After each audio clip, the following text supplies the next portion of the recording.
Desde la antigüedad, los médicos, los clínicos en general, hacían abrir la boca y sacar la lengua a sus enfermos para ver si sobre ella existían algunas manifestaciones del proceso por el cual eran consultados.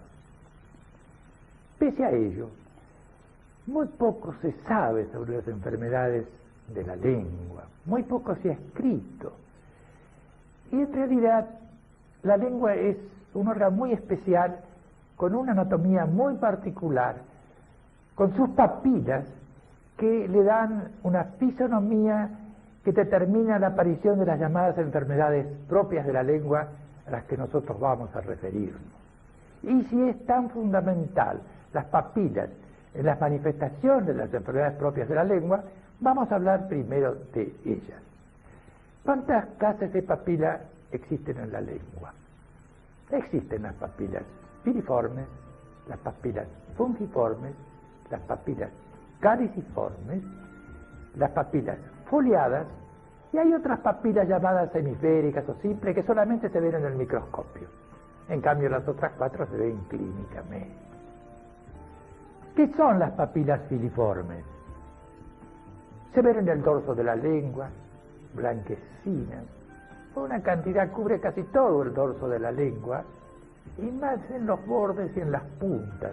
¿Y qué función tienen estas papilas? Son las barredoras de la lengua. Al hablar, al comer, limpian la lengua. ¿Y para qué?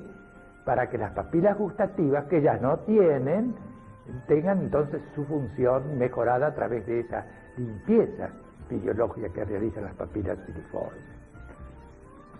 Acá vemos en este caso un enfermo donde se ve de una mitad, la mitad derecha de la lengua está prácticamente despapilada, y en la otra mitad vemos papilas filiformes y papilas fungiformes. Ustedes habrán visto que las filiformes son esas blancas, numerosas, y las fungiformes son esas más rojizas, más pequeñas, que se destacan por el color sobre las papilas filiformes. Estas papilas fungiformes son gustativas. Hay entre 150 y 200 en la lengua y desempeñan esa función a que me he hecho referencia. Y se destacan objetivamente por ese color rojizo entre las partes blancas de las papilas filiformes. Veamos acá, en esta diapositiva, la histología de una papila filiforme. Ven ustedes que es todo una masa epitelial, alargada, y que hay una parte más oscura en la superficie de las papilas filiformes, que es la parte denominada saburra. Entre las papilas filiformes hay un depósito de alimentos, de descamación epitelial, de microorganismos, de algunos cristales que constituyen la denominada saburra, que la lengua trata de limpiarlo en sus movimientos cuando se come o cuando se habla. Ya vamos a hablar de esa lengua saburral, pero lo que quiero decirles en este momento es que es distinta la saburra a lo que se denomina las papilas filiformes. A veces se confunden y uno ve una lengua saburral y no sabe si es saburral o es una lengua con aumento de las papilas filiformes, pero de todas maneras es bueno destacarlo ahora. Veamos esta otra diapositiva histológica de una papila fungiforme. Ven que son completamente distintas. Acá la parte del corion eleva, digamos, el epitelio de la mucosa, que está atrofiado, que está, digamos, sin papilas secundarias, y que tiene, a mayor aumento, no se ve acá, papilas gustativas. ¿Y qué son las papilas caliciformes? Esas papilas caliciformes constituyen la B lingual. Son entre 9 o 11, más o menos, con tienen la forma de una B lingual, con el vértice hacia atrás. Están en el dorso de la lengua, en la parte posterior. Y la última que está de las papilas que son impares, la última de la B, la punta de la B, está en lo que se denomina foramen secum. Estas papilas entonces son enteramente gustativas y podemos ver histológicamente el aspecto que tienen. Son como aplanadas, son como un honguito, digamos. El epitelio también es atrófico, y fíjense ustedes en una parte de donde está la circunferencia de la papila, como una glandulita llamada de Ebner desemboca en ese surquito.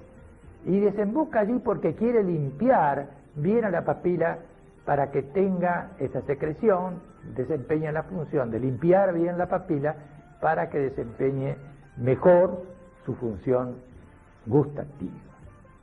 Esas papilas de la B lingual se confunden a veces un poquito con las papilas foliadas, que son distintas, por lo menos en el hombre. Las papilas foliadas están en el tercio posterior de la lengua, son 3 o 4 como pliegues de la mucosa en el borde posterior. Uno a veces tiene que tirar la punta de la lengua para ver las papilas foliadas en el fondo, en los dos lados, y son como pliegues de la mucosa, que acá desempeñan, aunque se parezcan a veces a las papilas caliciformes, son distintas, son órganos, folículos linfoides, órganos de defensa, aunque en algunos animales también desempeñan funciones gustativas, por eso la apariencia clínica semejante. Veamos las papilas foliadas en esta paciente y veamos después la histología de estas papilas foliadas, que en realidad tienen la apariencia de un folículo linfoide. Bueno, hemos hablado algo de la función, de la anatomía, de la histología de estas papilas, y corresponde ahora entrar en la que se denominan enfermedades propias de la lengua, en base a lo que hemos enunciado, esa constitución anatómica distinta a cualquier otro órgano de la economía. ¿Y cuáles son esas enfermedades propias de la lengua?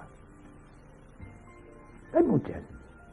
Una de ellas es la llamada glossitis romboidal, otra es la lengua escrotal, otra es la lengua geográfica, otra es la lengua vellosa, otra es la lengua saburral, a la cual ya hemos hecho alguna referencia.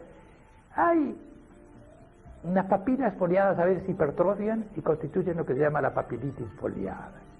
Y hay una enfermedad de la lengua en que no se encuentra patología sobre ella, y que nos vamos a referir después, y que es muy, muy, muy importante, y que se denomina glossodinia esencial. Y todavía hemos dejado de lado las despapilaciones de la lengua, que a veces son fenómenos, a veces son manifestaciones que se producen en diversas enfermedades, y ya que hablamos de despapilaciones y de difusas, digamos que esencialmente en las anemias y en un proceso que se llama enfermedad de Sjögren o síndrome de Sjögren, que es de mucha importancia para los que estudian enfermedades de la boca y aún para los clínicos, porque tienen manifestaciones de todo tipo, no solamente a nivel de la lengua, sino de los ojos y de otros sectores. De manera que es un proceso muy, muy importante, y que la lengua puede verse absolutamente despapilada. Y entremos en el estudio de la llamada lengua vellosa. ¿Qué significa esto? La hipertrofia de las papilas filiformes. Veamos este caso con las hipertrofias de las papilas filiformes, que se ven en la parte posterior en este caso, porque generalmente empiezan a hipertrofiarse las papilas filiformes, precisamente en esta lengua vellosa, empiezan en la parte posterior y se vienen hacia adelante. A veces constituyen como una cabellera, dan náuseas porque molestan en la parte posterior de la lengua, se aglutinan entre ellas, y la mayoría de las veces son de color negruzco. Por eso que todo el mundo habla de lengua negra vellosa, pero en realidad hay que hablar de lengua vellosa, porque a veces, en la mayoría de los casos, son negras, pero otras veces son blancas y aún de otras coloraciones, que está en relación con la clase de microorganismos que pueden producir esas decoloraciones. Veamos otro caso de lengua vellosa, ya a mayor aumento, y acá a mayor aumento todavía otro caso de lengua vellosa. Veamos otro caso donde ya no se ve solo en la parte posterior, sino en el dorso de la lengua, en casi toda su extensión. Veamos otra lengua vellosa, pero blanca esta vez. Ven ustedes que está aumentada las papilas filiformes, una hipertrofia de las mismas, pero es blanca. Y este otro caso donde también vamos a ver una lengua blanca, vellosa. Veamos ahora la histología de esta lengua vellosa. Fíjense, en esta diapositiva histológica, a la izquierda hay un aspecto casi normal de las papilas filiformes, como mostramos anteriormente.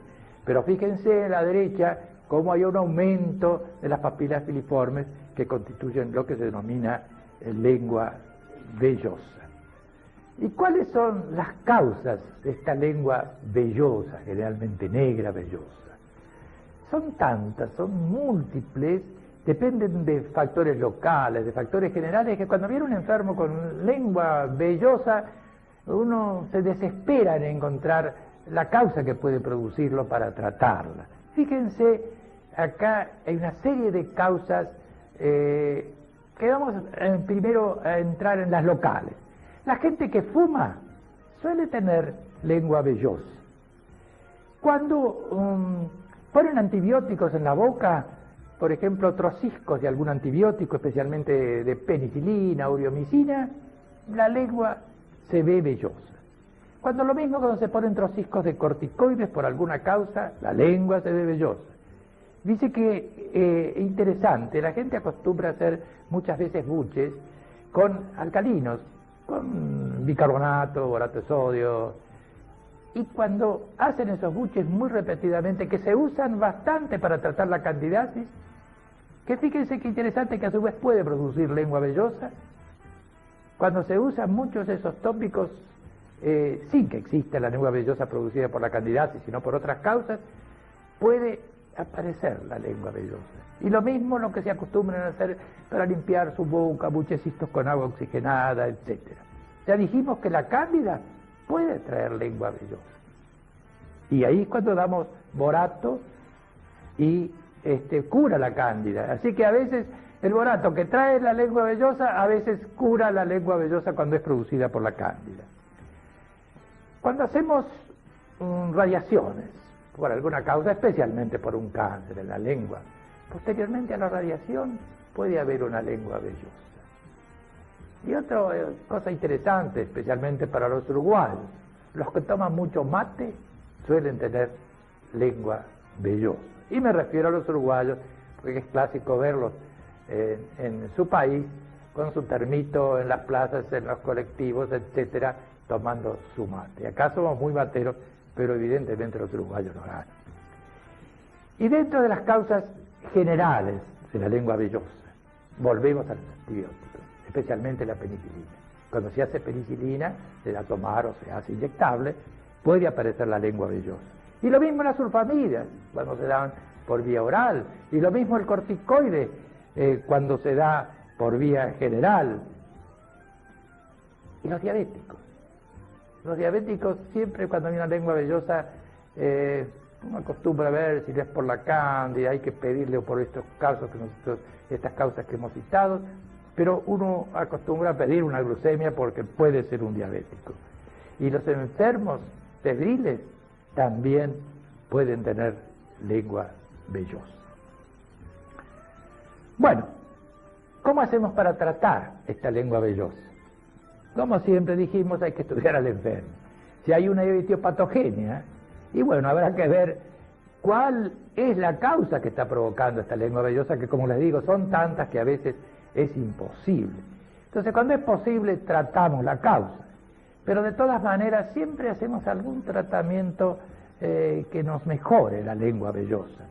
Uno diría cuando forman como cabelleras, y si las cortamos, se vuelven a formar, de manera que no es un tratamiento. Un tratamiento clásico es la podofilina, la resina de podofilina en glicerina y alcohol, a un entre un 5 y un 15%.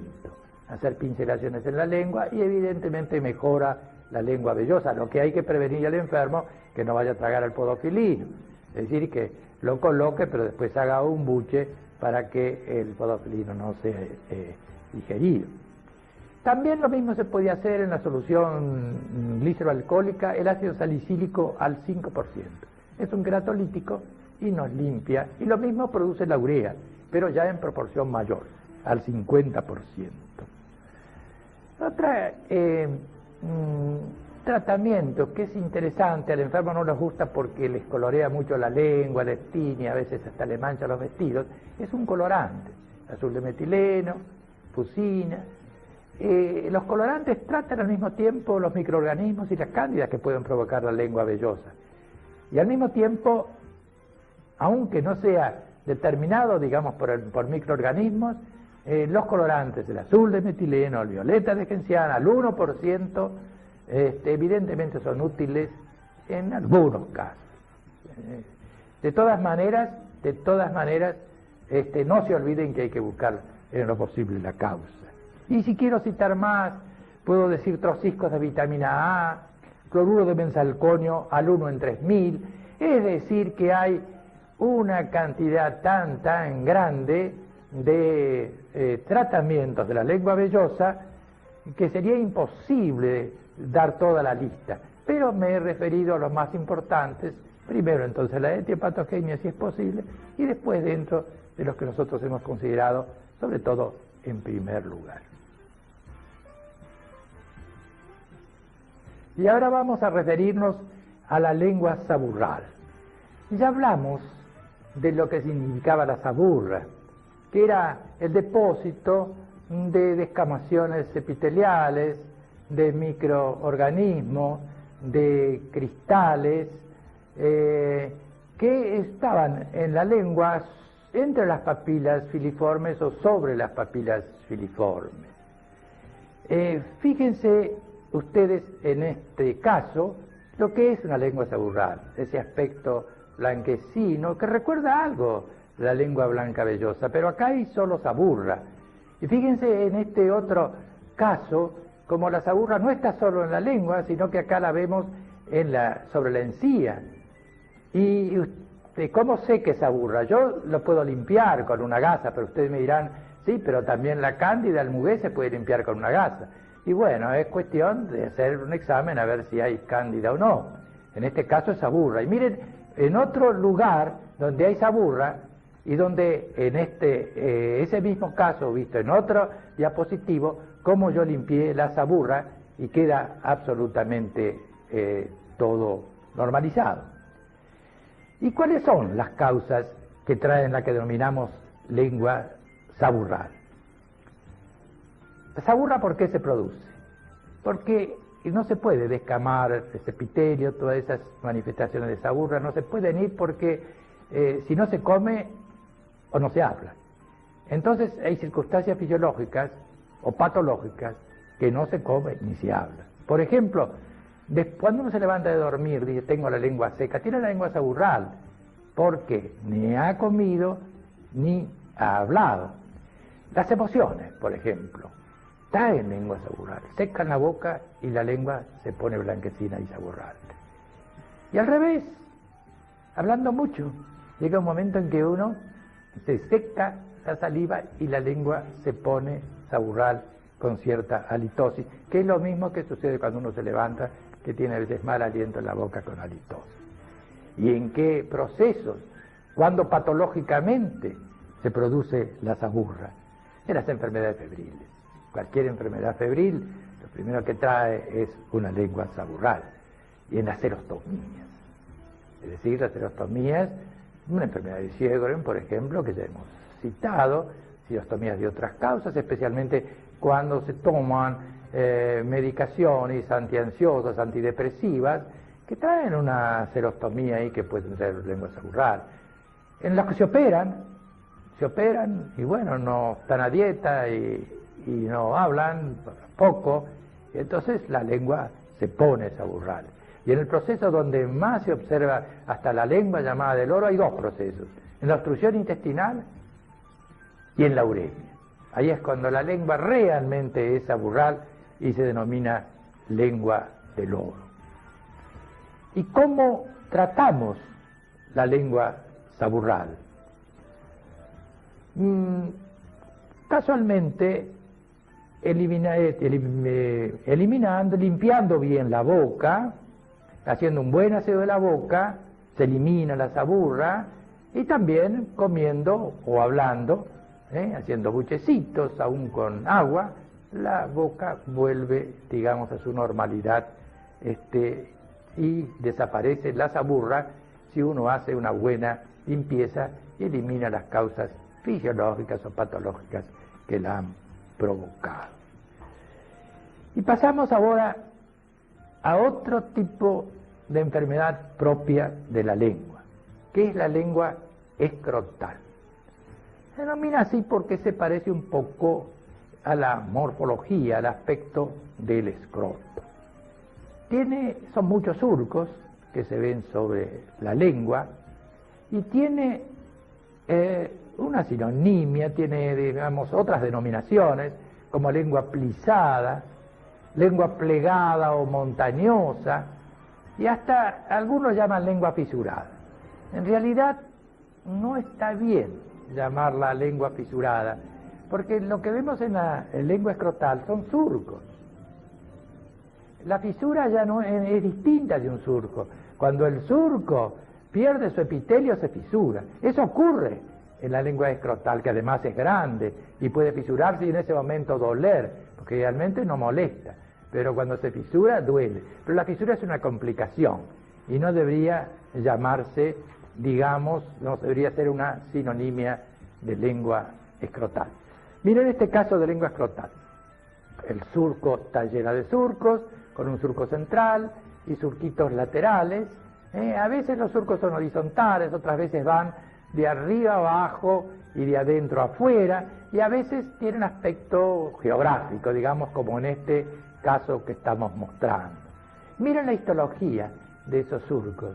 La ven acá como una depresión en el corte histológico.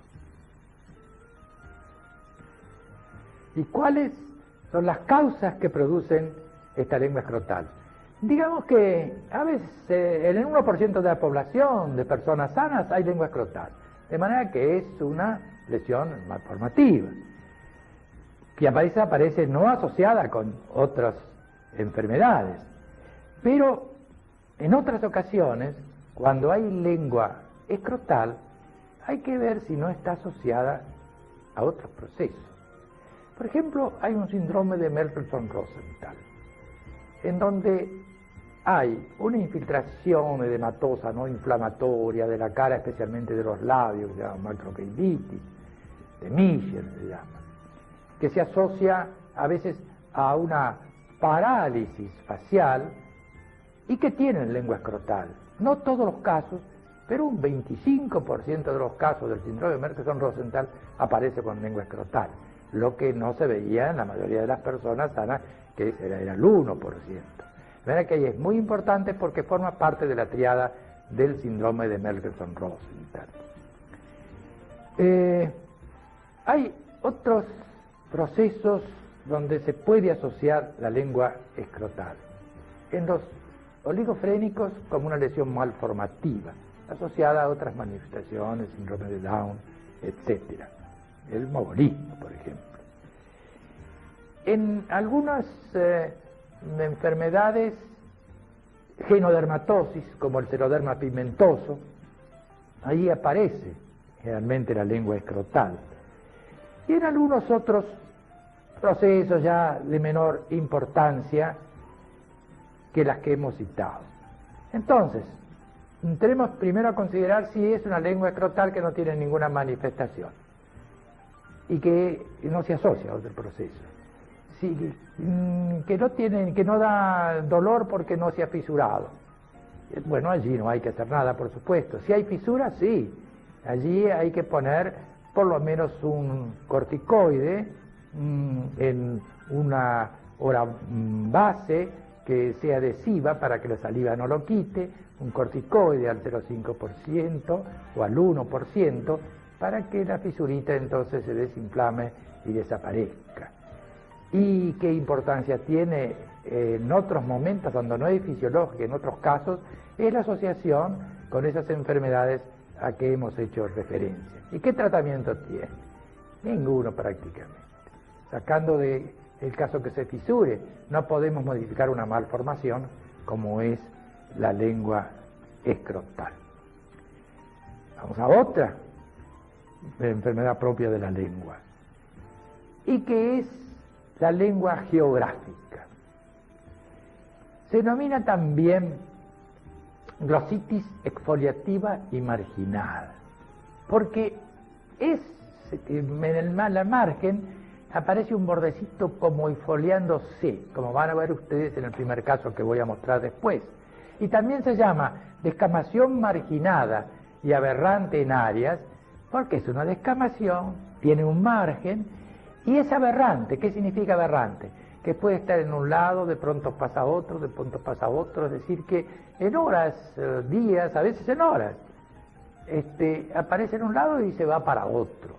Entonces, y además, ¿qué importancia tiene esta sinonimia de no decir lengua o glositis, sino descamación marginada y aberrante en áreas? Porque este mismo tipo de lesión se puede ver fuera de la lengua, en cuyo caso se denomina glositis ectópica, que no es tan correcto, porque glositis ectópica estamos diciendo que está en la lengua y que no está en la lengua, está en otro lado. Miremos diapositiva, este caso que está en una diapositiva, donde vemos la lengua geográfica. Veamos, hay varios elementos de lengua geográfica sobre la lengua. Vemos que parecería que faltan las papilas en el centro, que tiene un margen, como se compara a veces a un hojaldre, el bordecito ese que tiene. Empieza en realidad como una pápula que se abre como una flor. Y entonces el centro se va curando y va siguiendo por la periferia, se va uniendo unas con otras, de pronto desaparece en un lado, aparece en otro. Miremos otro caso de lengua geográfica. Este es otro caso de lengua geográfica. Y este es otro caso de lengua geográfica, con las características que ya hemos señalado. Y miren este otro caso, que es bastante difícil hacer el diagnóstico de lengua geográfica, porque apenas hay un bordecito en la parte posterior del borde derecho de la lengua. Y vimos otro caso con las múltiples manifestaciones de lengua geográfica, y otro enfermo, también con las mismas manifestaciones. ¿Y qué denominamos lengua geográfica ectópica? Precisamente la que está fuera de la lengua. Miremos este caso. Este es un enfermo que tenía sida y que nosotros encontramos, no estaba citado como una de las lesiones que se pueden ver en el SIDA dentro de la boca, de manera que fue un descubrimiento que hicimos nosotros, casualidad, pero que tomamos todos los recaudos para establecer exactamente si era una lengua geográfica, y lo fue. Entonces lo publicamos, un caso de lengua geográfica en un SIDA, pero ectópica, ya no estaba en la lengua, sino, como ustedes ven, está fuera de ella. ¿Y con qué se puede asociar muchas veces esta lengua geográfica? Con la escrotal. Yo no lo quise decir antes porque no habíamos hablado de la geográfica, pero con la lengua escrotal es muy común, casi el 50% de lengua escrotal se asocia con lengua geográfica. Y miremos, antes de decir cuáles son las causas de esta lengua geográfica, miremos esta histología. Vemos que hay una cantosis, que es lo que predomina en esta diapositiva, que vendría a ser el borde de la lesión. Pero después se disgrega esta cantosis produciendo algo de esponjosis, cuando ya se va disgregando y va llegando a la normalidad la parte céntrica de la lesión, que aún no se formaron las papilas, pero que ya no hay más en el centro ese rodete, esa lengua de tipo hojaldre.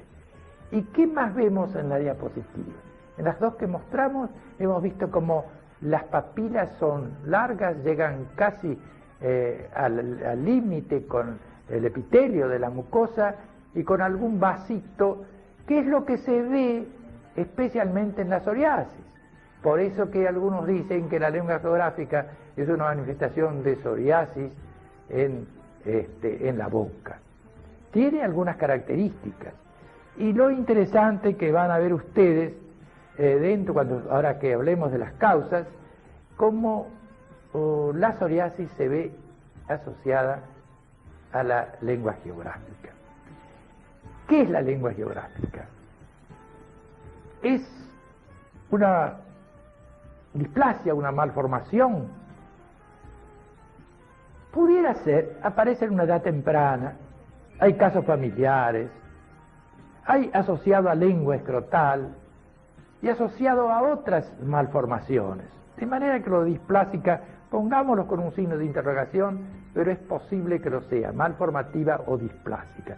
No la displasia epitelial, que es otra cosa, que eso es, cuando hablamos de precáncer, hablamos de displasia epitelial. Acá estamos hablando de displasia como sinónimo de malformación. ¿Será adquirida? Tiene un carácter dinámico, eso que está en un lado, que está en otro, y hay un componente emocional que a veces hace aparecer la lengua geográfica. ¿Podrá ser adquirida? Puede ser. Y podrá estar vinculado a algo genético. Por ejemplo, se la había asociado a la psoriasis, como yo le dije. Se la había asociada, y hasta tiene la histología parecida a la psoriasis, se la había asociada a asma, a eczema seborreico. De manera que es posible que genéticamente estos procesos que son de tipo genético, donde hay un HLA determinado para cada una de ellas, pudiera ser que tenga alguna vinculación esta lengua geográfica con lo que acabamos de explicar. Quiere decir que no estamos seguros si esta lengua geográfica es una malformación o es una lesión adquirida, o las vinculaciones que puede tener genéticamente con otros procesos que hemos mencionado.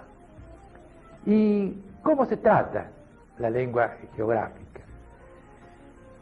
Bueno, el enfermo a veces cuando ve eso se asusta, piensa ¿qué tendré yo? Porque generalmente no se miran la lengua, pero cuando las miran y ven eso se asustan.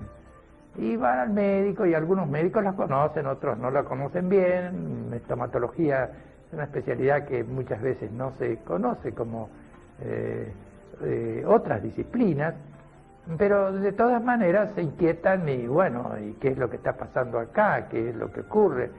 Y bueno, se hace el diagnóstico de lengua geográfica, él conoce bien las cosas, el enfermo a veces tiene alguna pequeña molestia por su lengua geográfica, y entonces se trata como tratábamos la fisura de la lengua escrotal, con un poquito de corticoides, con alguna orobase, pero le explicamos al enfermo que no es nada malo, buscaremos procesos que puedan asociarse, pero le explicamos que no es ninguna lesión que tenga que preocuparse ni que se pueda transformar en nada malo. Así que tenemos que conformar al enfermo sacándolo muchas veces de lo que él considera un proceso muy importante.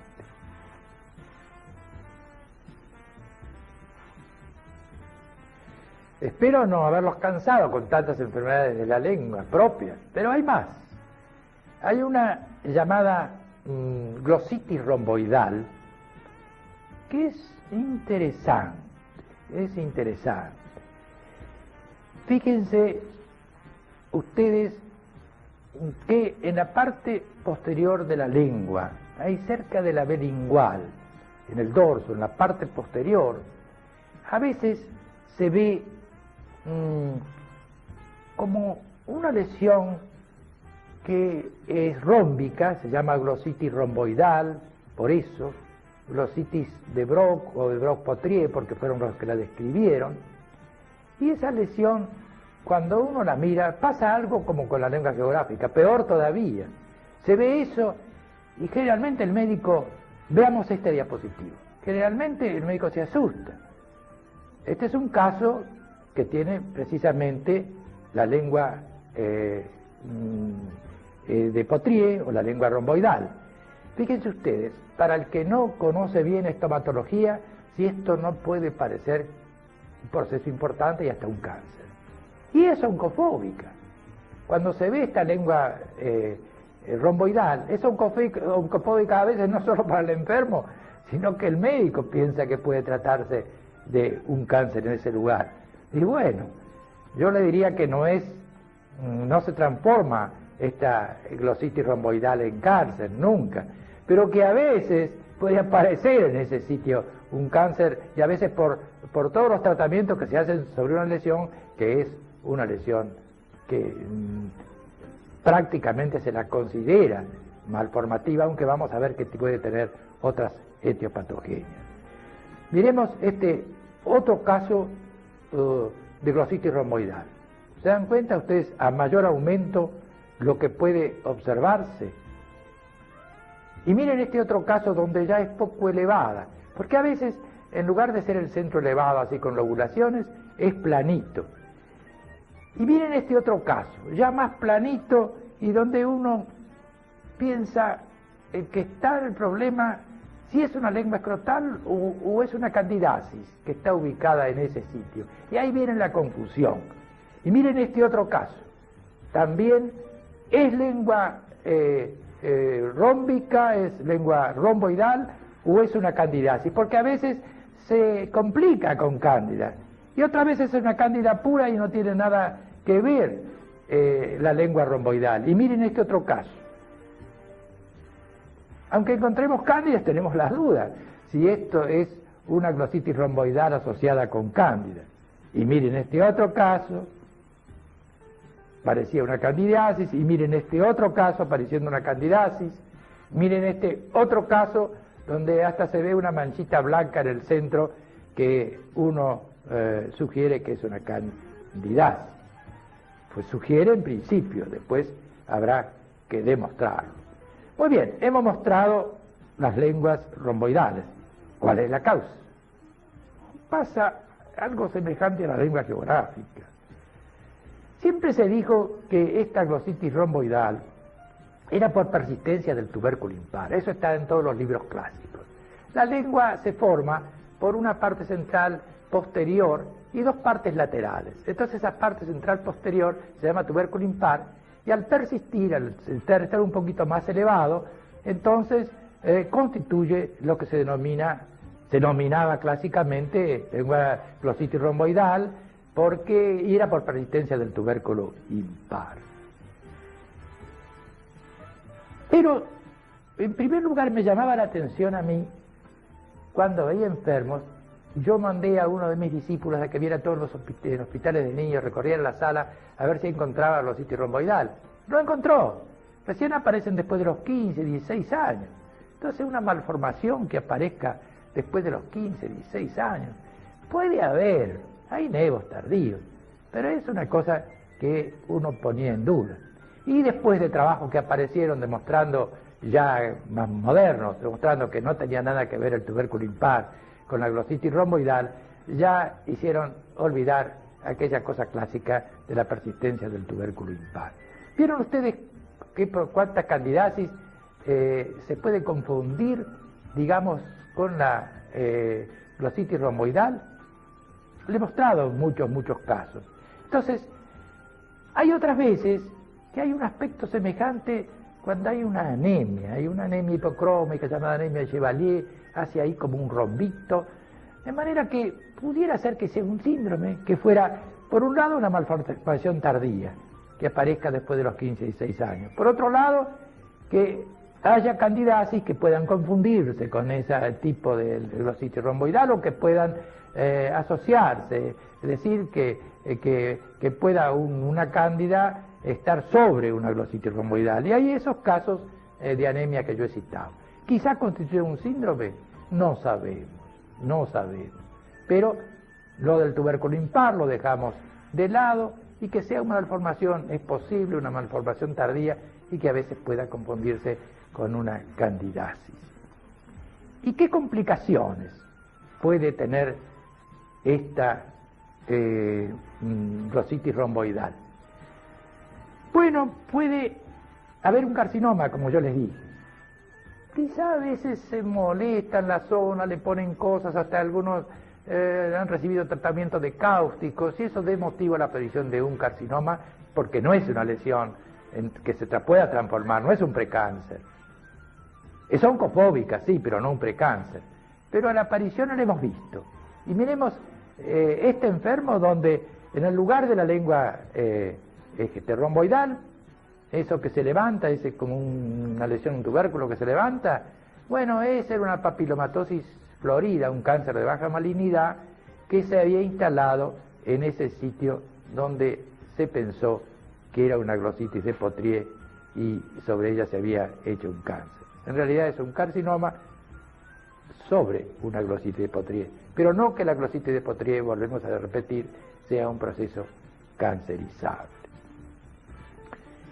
Y como se trata esa lengua romboidal, y bueno, ¿cómo vamos a tratarla? Si es una malformación, no tiene tratamiento, no tiene tratamiento. Hay que explicarle al enfermo que no es nada malo, y si hay una cándida, por supuesto, tratar la cándida. Y ya vamos llegando al final. Nos toca ahora referirnos a papilitis foliada. ¿Se acuerdan ustedes que había unas papilas foliadas en el tercio posterior de la lengua, en el borde, que había que tironear la lengua para verlas? Existen normalmente. Son 3 o 4 pliegues de la mucosa, con una histología de un folículo linfoide, como yo les mostré, pero que a veces se inflama y aparece grande. Y entonces son oncofóbicas. Miren este caso, más o menos normal, y miren este otro caso, qué proceso que se ha formado ahí, se ha inflamado ese folículo linfoide. Y entonces da la sensación de algo raro, y como es un lugar que se mira menos todavía que el dorso de la lengua, porque hay que ir a buscarlo, entonces cuando se ve eso, bueno, realmente entra una desesperación porque se cree que está frente a un proceso muy grave. Y miren este otro caso, cómo son enormes las papilas foliadas, por eso se llama papilitis foliada. ¿Y cuáles son las causas? No es fácil determinarlas.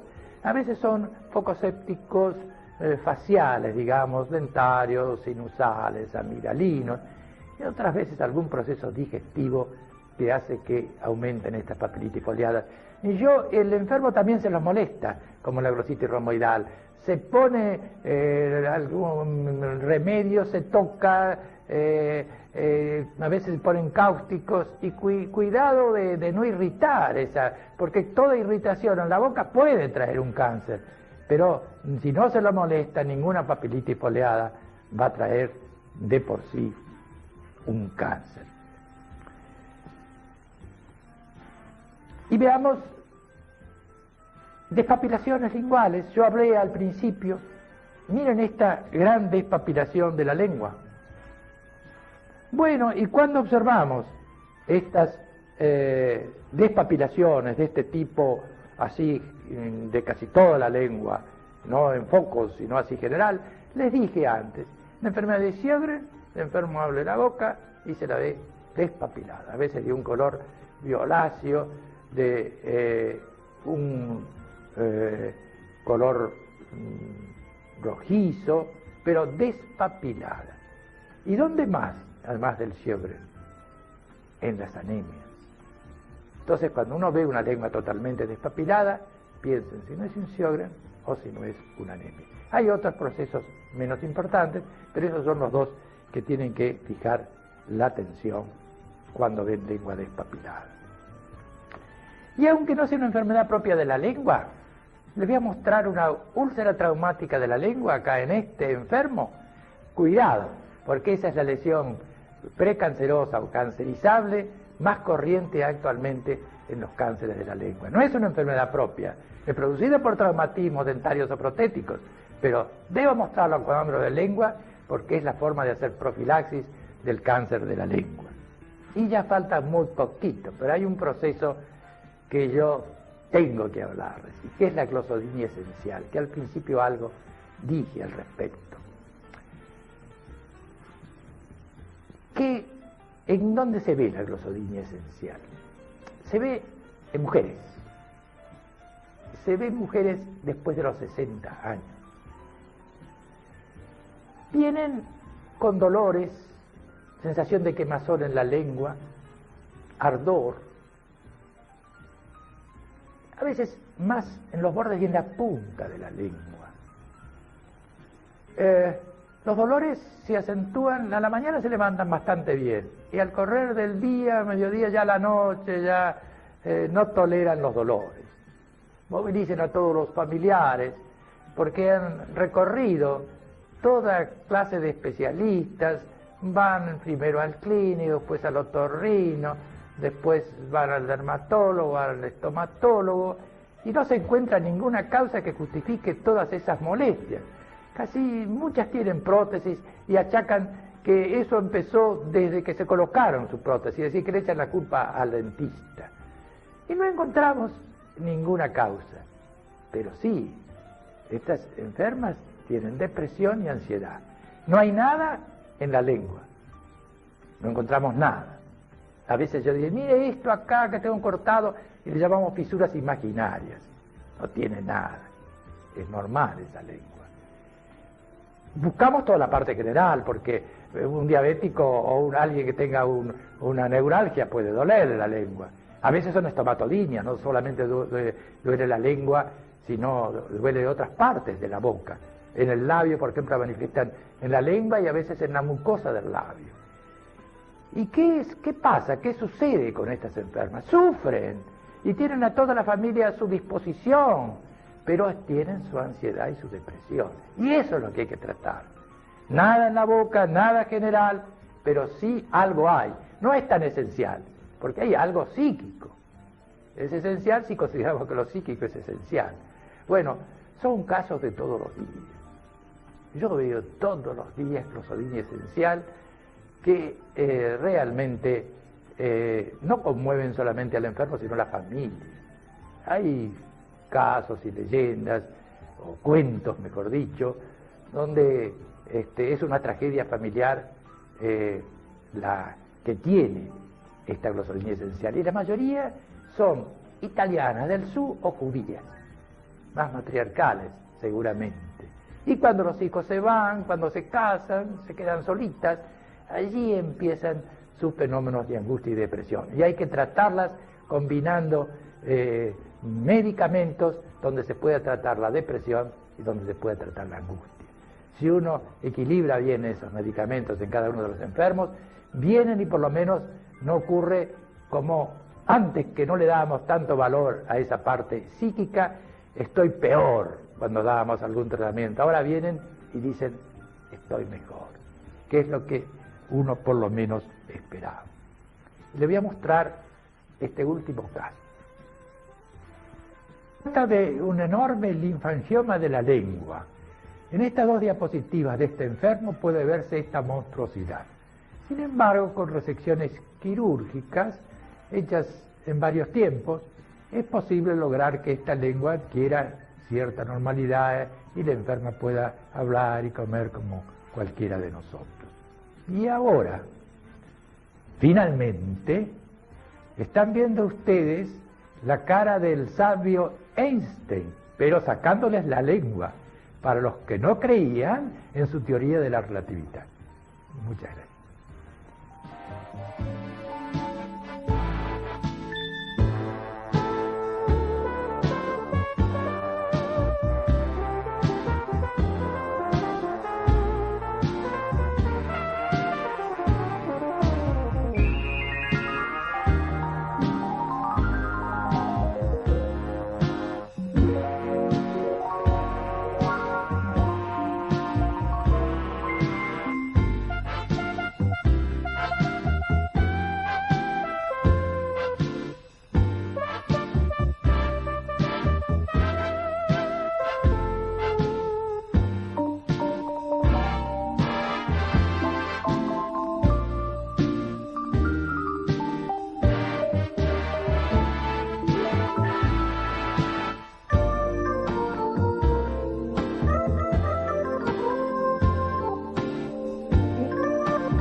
desde la antigüedad, los médicos, los clínicos en general, hacían abrir la boca y sacar la lengua a sus enfermos para ver si sobre ella existían algunas manifestaciones del proceso por el cual eran consultados. Pese a ello, muy poco se sabe sobre las enfermedades de la lengua, muy poco se ha escrito.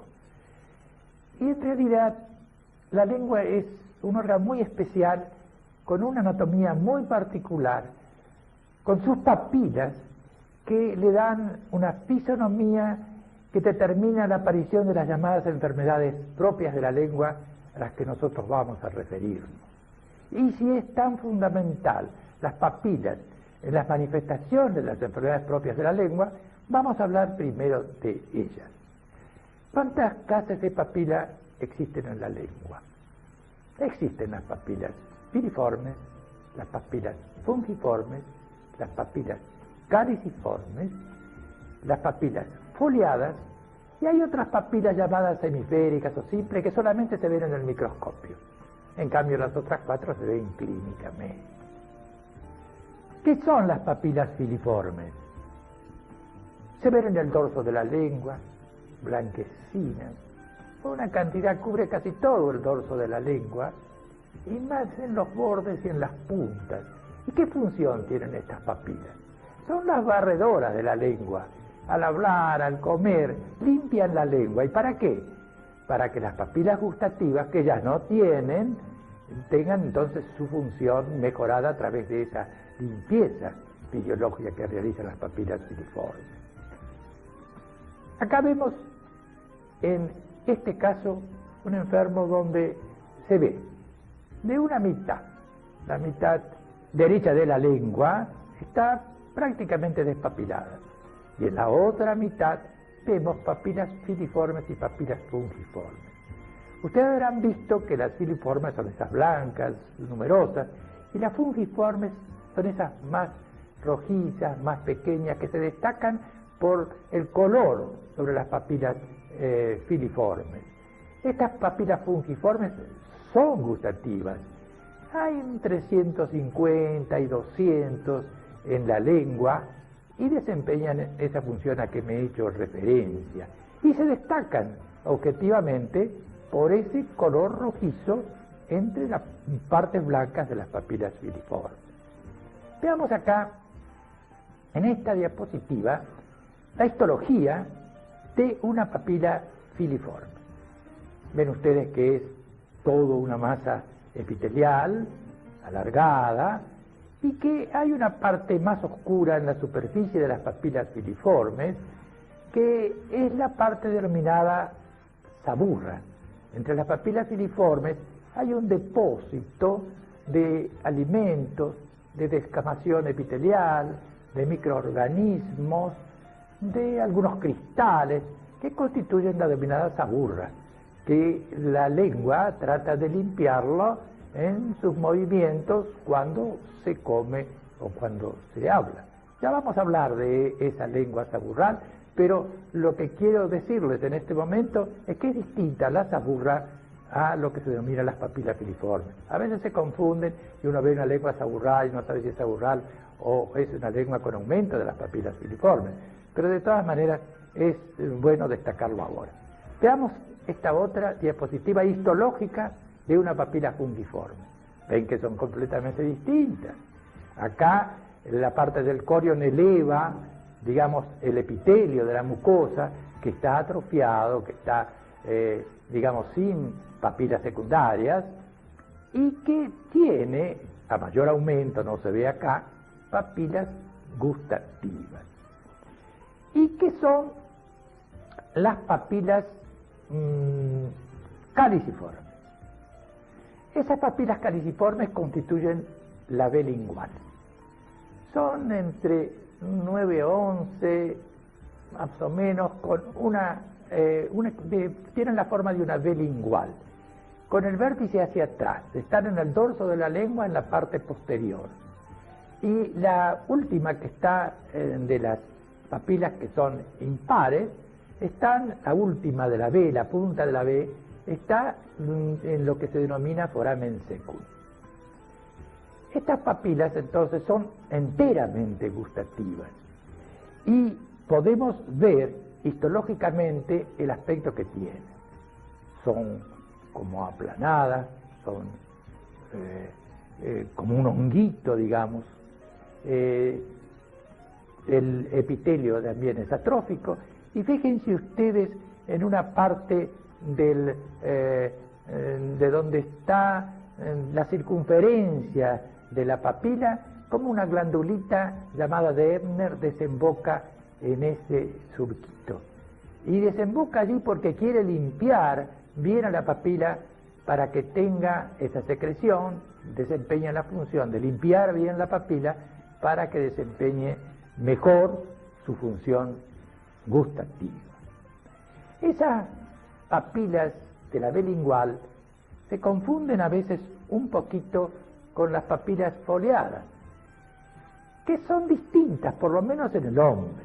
Las papilas foliadas están en el tercio posterior de la lengua, son 3 o 4 como pliegues de la mucosa en el borde posterior. Uno a veces tiene que tirar la punta de la lengua para ver las papilas foliadas en el fondo, en los dos lados, y son como pliegues de la mucosa, que acá desempeñan, aunque se parezcan a veces a las papilas caliciformes, son distintas, son órganos, folículos linfoides, órganos de defensa, aunque en algunos animales también desempeñan funciones gustativas, por eso la apariencia clínica semejante.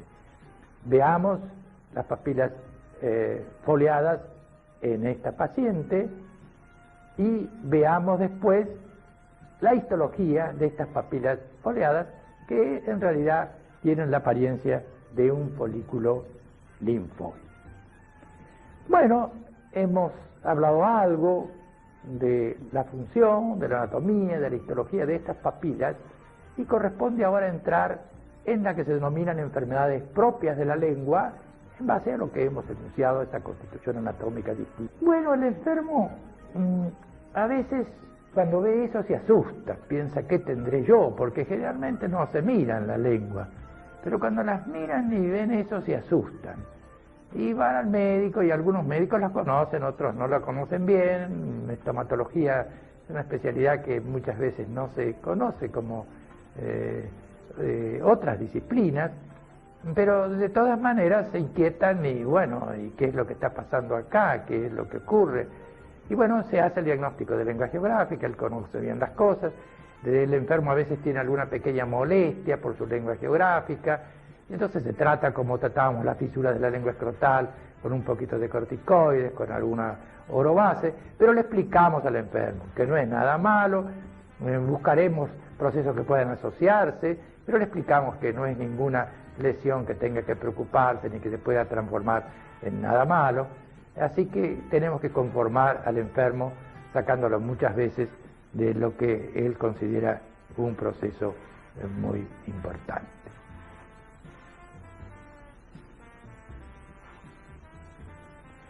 Espero no haberlos cansado con tantas enfermedades de la lengua propias, pero hay más. Hay una llamada glositis romboidal que es interesante, Fíjense ustedes que en la parte posterior de la lengua, ahí cerca de la B lingual, en el dorso, en la parte posterior, a veces se ve como una lesión que es rómbica, se llama glositis romboidal, por eso, glositis de Brock o de Brock-Potrier, porque fueron los que la describieron. Y esa lesión, cuando uno la mira, pasa algo como con la lengua geográfica, peor todavía. Se ve eso y generalmente el médico, veamos este diapositivo, generalmente el médico se asusta. Este es un caso que tiene precisamente la lengua de Potrier o la lengua romboidal. Fíjense ustedes, para el que no conoce bien estomatología, si esto no puede parecer un proceso importante y hasta un cáncer. Y es oncofóbica. Cuando se ve esta lengua romboidal es oncopódica a veces no solo para el enfermo, sino que el médico piensa que puede tratarse de un cáncer en ese lugar. Y bueno, yo le diría que no se transforma esta glositis romboidal en cáncer, nunca, pero que a veces puede aparecer en ese sitio un cáncer, y a veces por todos los tratamientos que se hacen sobre una lesión, que es una lesión que prácticamente se la considera malformativa, aunque vamos a ver que puede tener otras etiopatogenias. Miremos este otro caso de glositis romboidal. ¿Se dan cuenta ustedes a mayor aumento lo que puede observarse? Y miren este otro caso donde ya es poco elevada, porque a veces en lugar de ser el centro elevado así con lobulaciones, es planito.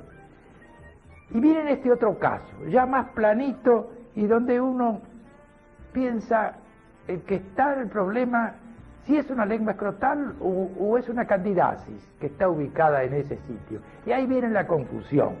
Y miren este otro caso, también es lengua rómbica, es lengua romboidal o es una candidasis, porque a veces se complica con cándida y otras veces es una cándida pura y no tiene nada que ver la lengua romboidal. Y miren este otro caso.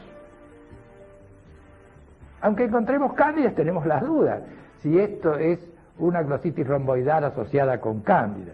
Y miren este otro caso, parecía una candidiasis, y miren este otro caso pareciendo una candidasis, miren este otro caso donde hasta se ve una manchita blanca en el centro que uno sugiere que es una candidiasis.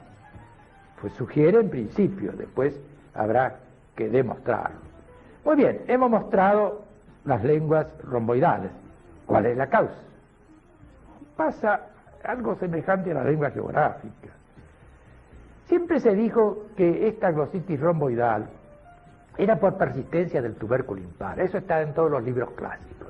La lengua se forma por una parte central posterior y dos partes laterales. Entonces esa parte central posterior se llama tubérculo impar y al persistir, al estar un poquito más elevado, entonces constituye lo que se denominaba clásicamente lengua glositis romboidal, porque era por persistencia del tubérculo impar.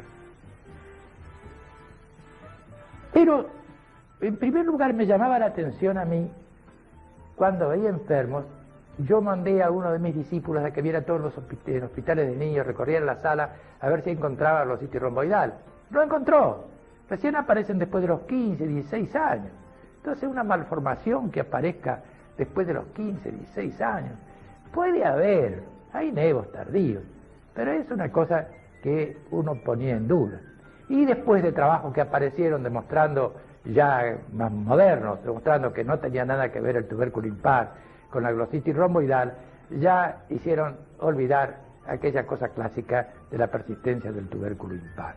¿Vieron ustedes cuántas candidasis se puede confundir, digamos, con la glositis romboidal? Le he mostrado muchos casos.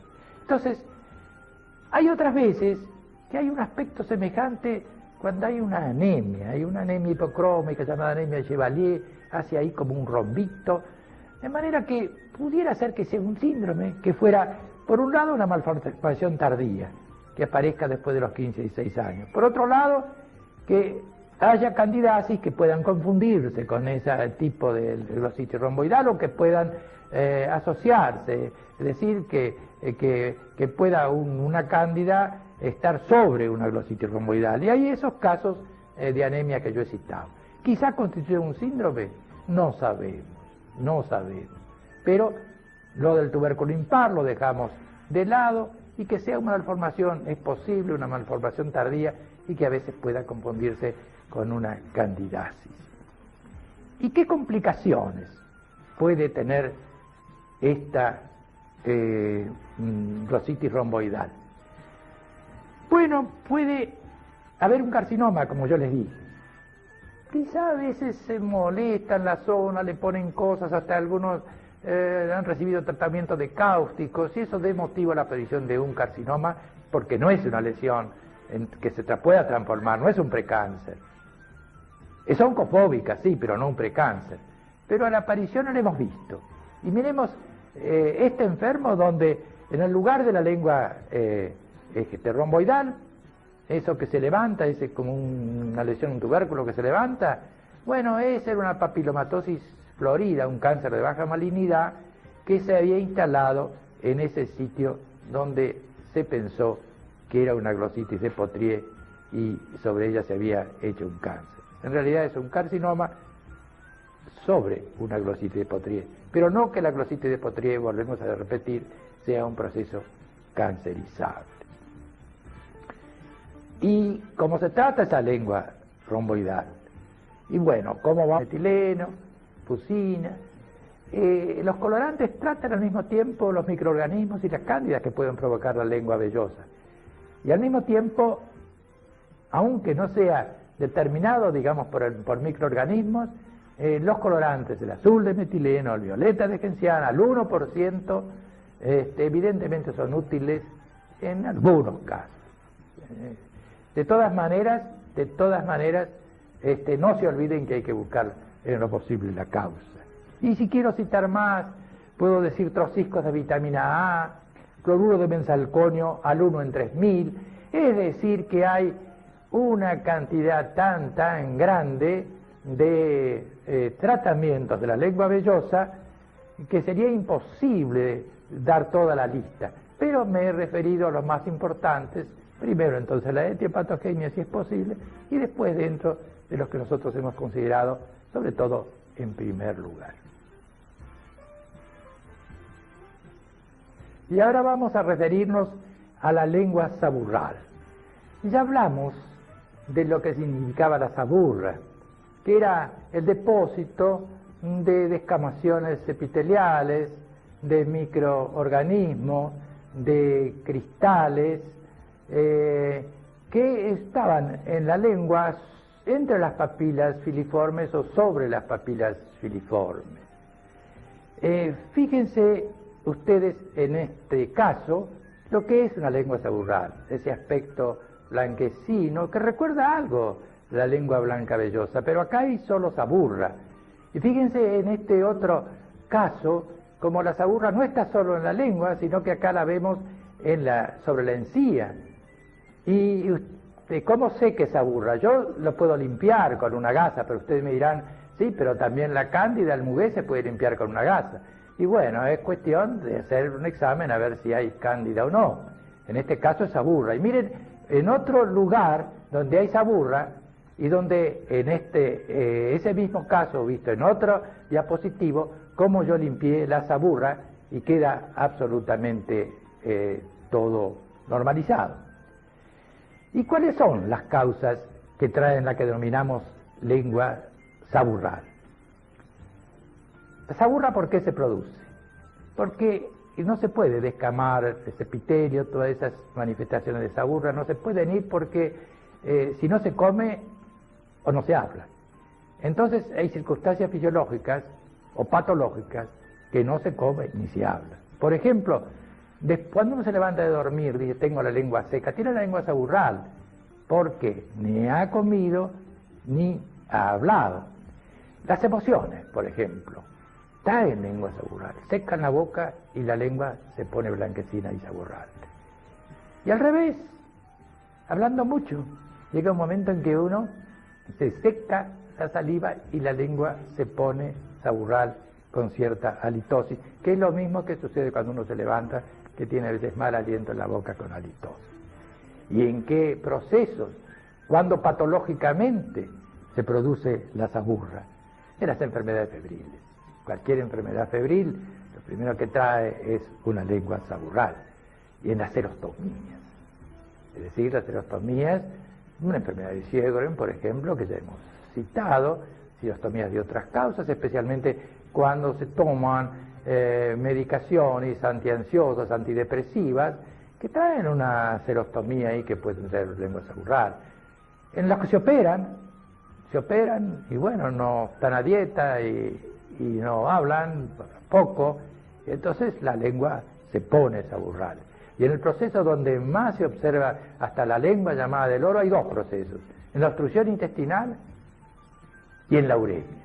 Ahí es cuando la lengua realmente es aburral y se denomina lengua del oro. ¿Y cómo tratamos la lengua saburral? Casualmente, eliminando, limpiando bien la boca, haciendo un buen aseo de la boca, se elimina la saburra, y también comiendo o hablando, haciendo buchecitos, aún con agua, la boca vuelve, digamos, a su normalidad, y desaparece la saburra si uno hace una buena limpieza y elimina las causas fisiológicas o patológicas que la han provocado. Y pasamos ahora a otro tipo de enfermedad propia de la lengua, que es la lengua escrotal. Se denomina así porque se parece un poco a la morfología, al aspecto del escroto. Son muchos surcos que se ven sobre la lengua y tiene una sinonimia, tiene, digamos, otras denominaciones, como lengua plisada, lengua plegada o montañosa, y hasta algunos llaman lengua fisurada. En realidad no está bien llamarla lengua fisurada, porque lo que vemos en la lengua escrotal son surcos.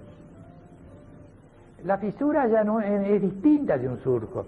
Cuando el surco pierde su epitelio se fisura. Eso ocurre en la lengua escrotal, que además es grande y puede fisurarse y en ese momento doler, porque realmente no molesta, pero cuando se fisura duele. Pero la fisura es una complicación y no debería llamarse, digamos, no debería ser una sinonimia de lengua escrotal. Miren este caso de lengua escrotal. El surco está lleno de surcos, con un surco central y surquitos laterales.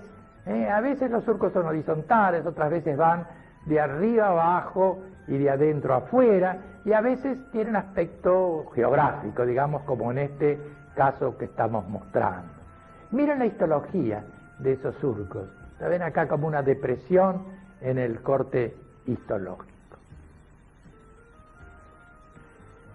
¿Y cuáles son las causas que producen esta lengua escrotal? Digamos que a veces en el 1% de la población de personas sanas hay lengua escrotal, de manera que es una lesión malformativa, que aparece no asociada con otras enfermedades, pero en otras ocasiones, cuando hay lengua escrotal, hay que ver si no está asociada a otros procesos.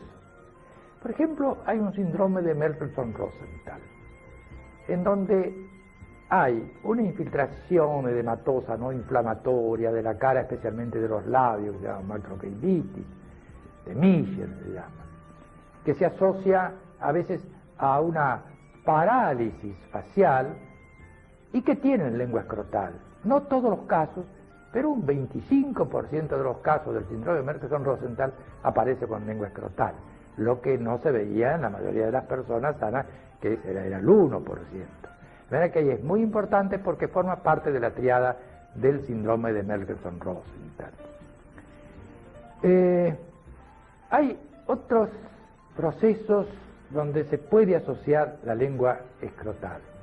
En los oligofrénicos como una lesión malformativa, asociada a otras manifestaciones, síndrome de Down, etc. El mogolismo, por ejemplo. En algunas enfermedades, genodermatosis, como el xeroderma pigmentoso, ahí aparece generalmente la lengua escrotal. Y en algunos otros procesos ya de menor importancia que las que hemos citado. Entonces, tenemos primero a considerar si es una lengua escrotal que no tiene ninguna manifestación y que no se asocia a otro proceso. Que no da dolor porque no se ha fisurado. Bueno, allí no hay que hacer nada, por supuesto. Si hay fisura, sí.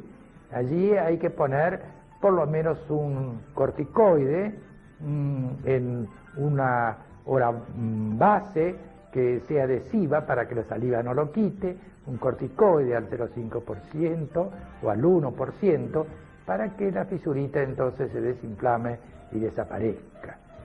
¿Y qué importancia tiene en otros momentos, cuando no es fisiológica, en otros casos, es la asociación con esas enfermedades a que hemos hecho referencia? ¿Y qué tratamiento tiene? Ninguno prácticamente. Sacando del caso que se fisure, no podemos modificar una malformación como es la lengua escrotal. Vamos a otra enfermedad propia de la lengua, y que es la lengua geográfica. Se denomina también glositis exfoliativa y marginal, porque en la margen aparece un bordecito como exfoliándose, como van a ver ustedes en el primer caso que voy a mostrar después. Y también se llama descamación marginada y aberrante en áreas, porque es una descamación, tiene un margen y es aberrante. ¿Qué significa aberrante? Que puede estar en un lado, de pronto pasa a otro, de pronto pasa a otro, es decir, que en horas, días, a veces en horas, aparece en un lado y se va para otro. Entonces, y además, ¿qué importancia tiene esta sinonimia de no decir lengua o glositis, sino descamación marginada y aberrante en áreas?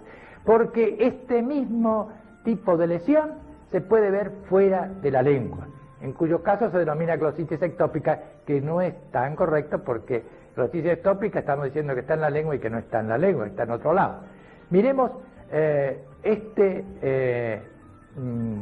diapositiva, este caso que está en una diapositiva, donde vemos la lengua geográfica. Veamos, hay varios elementos de lengua geográfica sobre la lengua.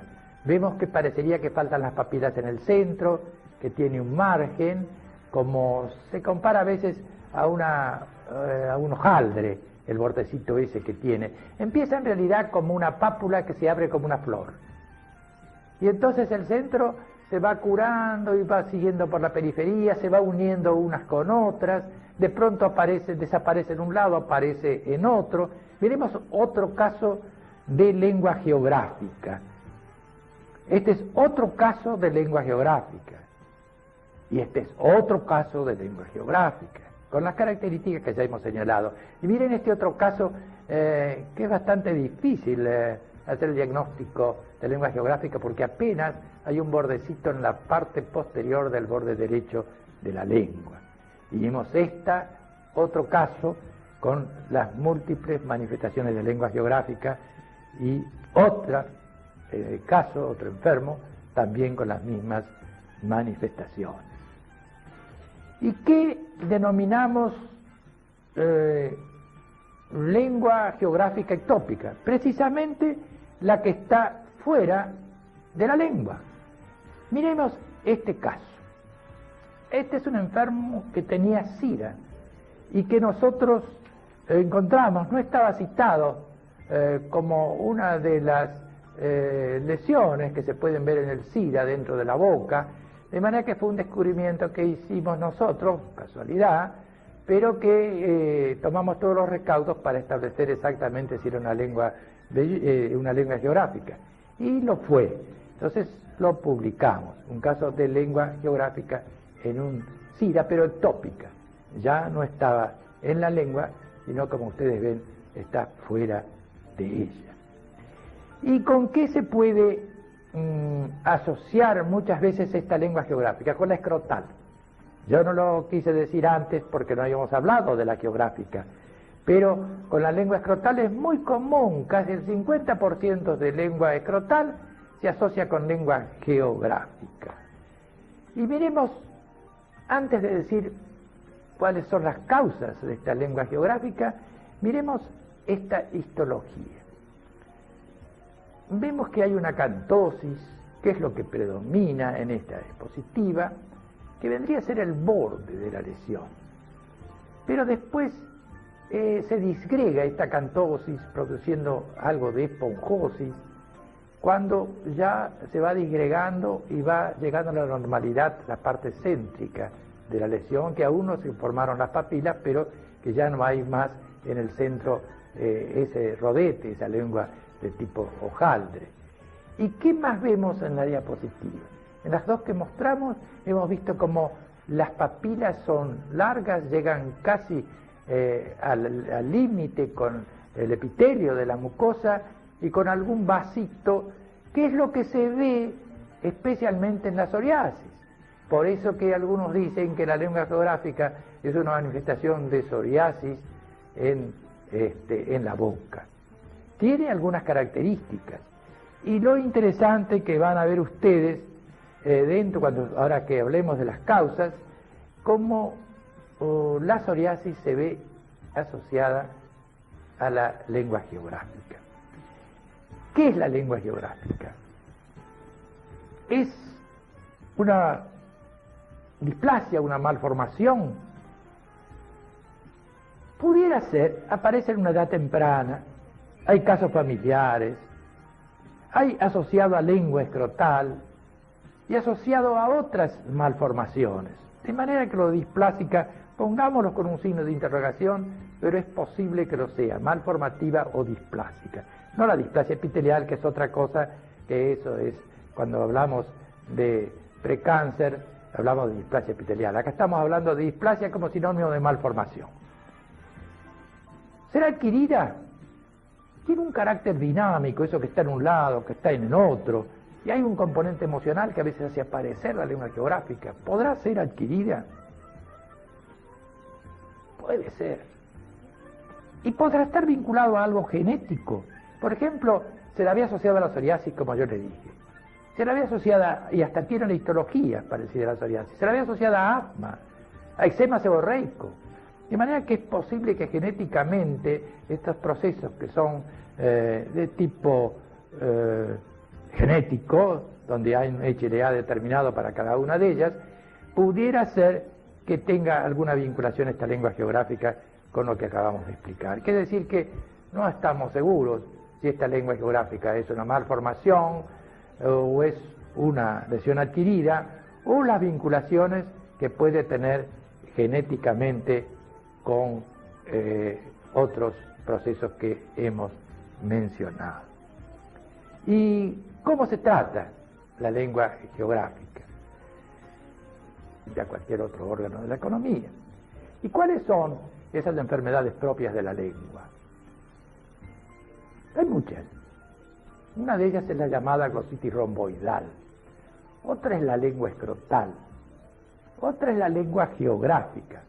Otra es la lengua vellosa, otra es la lengua saburral, a la cual ya hemos hecho alguna referencia. Hay unas papilas foliadas a veces hipertrofian y constituyen lo que se llama la papilitis foliada. Y hay una enfermedad de la lengua en que no se encuentra patología sobre ella y que nos vamos a referir después y que es muy, muy, muy importante y que se denomina glosodinia esencial. Y todavía hemos dejado de lado las despapilaciones de la lengua, que a veces son fenómenos, a veces son manifestaciones que se producen en diversas enfermedades, y ya que hablamos de despapilaciones y de difusas, digamos que esencialmente en las anemias y en un proceso que se llama enfermedad de Sjögren o síndrome de Sjögren, que es de mucha importancia para los que estudian enfermedades de la boca y aún para los clínicos, porque tienen manifestaciones de todo tipo, no solamente a nivel de la lengua, sino de los ojos y de otros sectores. De manera que es un proceso muy, muy importante y que la lengua puede verse absolutamente despapilada. Y entremos en el estudio de la llamada lengua vellosa. ¿Qué significa esto? La hipertrofia de las papilas filiformes.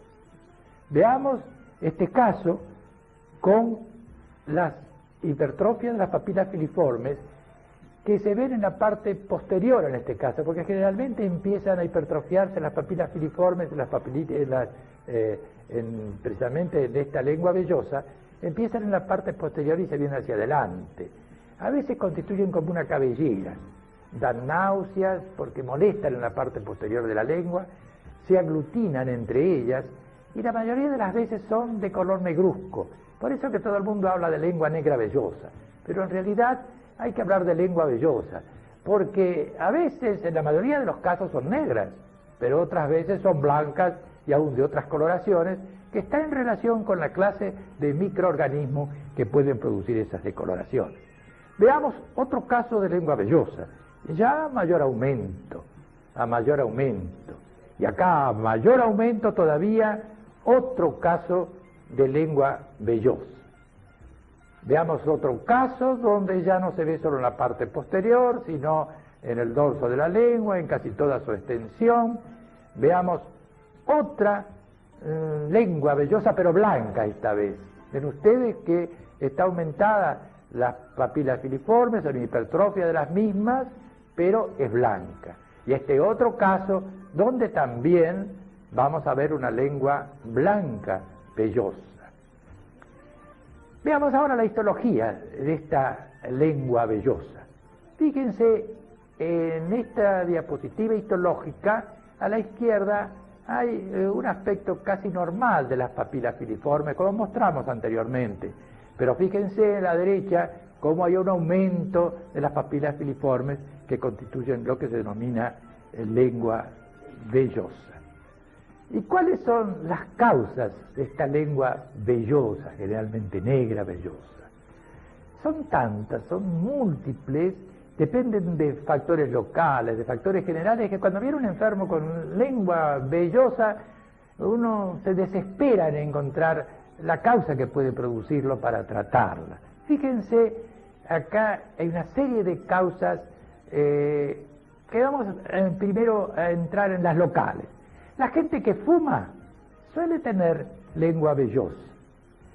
Cuando ponen antibióticos en la boca, por ejemplo, trociscos de algún antibiótico, especialmente de penicilina, uriomicina, la lengua se ve vellosa.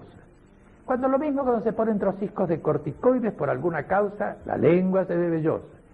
Dice que, interesante, la gente acostumbra a hacer muchas veces buches con alcalinos, con bicarbonato, borato de sodio, y cuando hacen esos buches muy repetidamente, que se usan bastante para tratar la candidiasis, que fíjense qué interesante que a su vez puede producir lengua vellosa, cuando se usan muchos de esos tópicos sin que exista la lengua vellosa producida por la candidiasis, sino por otras causas, puede aparecer la lengua vellosa.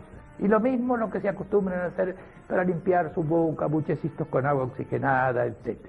Ya dijimos que la cándida puede traer lengua vellosa. Y ahí es cuando damos borato y cura la cándida. Así que a veces el borato que trae la lengua vellosa, a veces cura la lengua vellosa cuando es producida por la cándida. Cuando hacemos radiaciones, por alguna causa, especialmente por un cáncer en la lengua, posteriormente a la radiación puede haber una lengua vellosa. Y otra cosa interesante, especialmente para los uruguayos, los que toman mucho mate suelen tener lengua vellosa. Y me refiero a los uruguayos, porque es clásico verlos en su país, con su termito en las plazas, en los colectivos, etcétera, tomando su mate. Acá somos muy materos, pero evidentemente los uruguayos no ganan. Y dentro de las causas generales de la lengua vellosa, volvemos a los antibióticos, especialmente la penicilina. Cuando se hace penicilina, se da a tomar o se hace inyectable, puede aparecer la lengua vellosa. Y lo mismo las sulfamidas, cuando se dan por vía oral, y lo mismo el corticoide, cuando se da por vía general. Y los diabéticos.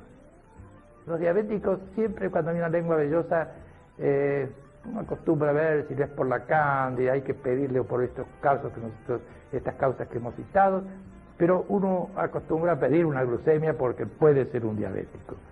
Y los enfermos febriles también pueden tener lengua vellosa. Bueno, ¿cómo hacemos para tratar esta lengua vellosa? Como siempre dijimos, hay que estudiar al enfermo. Si hay una etiopatogenia, y bueno, habrá que ver cuál es la causa que está provocando esta lengua vellosa, que como les digo, son tantas que a veces es imposible. Entonces, cuando es posible, tratamos la causa. Pero de todas maneras, siempre hacemos algún tratamiento que nos mejore la lengua vellosa. Uno diría cuando forman como cabelleras, y si las cortamos, se vuelven a formar, de manera que no es un tratamiento. Un tratamiento clásico es la podofilina, la resina de podofilina en glicerina y alcohol, a entre un 5 y un 15%. Hacer pincelaciones en la lengua y evidentemente mejora la lengua vellosa. Lo que hay que prevenir al enfermo que no vaya a tragar el podofilino, es decir, que lo coloque pero después haga un buche para que el podofilino no sea digerido. También lo mismo se puede hacer en la solución gliceroalcohólica, el ácido salicílico al 5%. Es un queratolítico y nos limpia, y lo mismo produce la urea, pero ya en proporción mayor, al 50%. Otro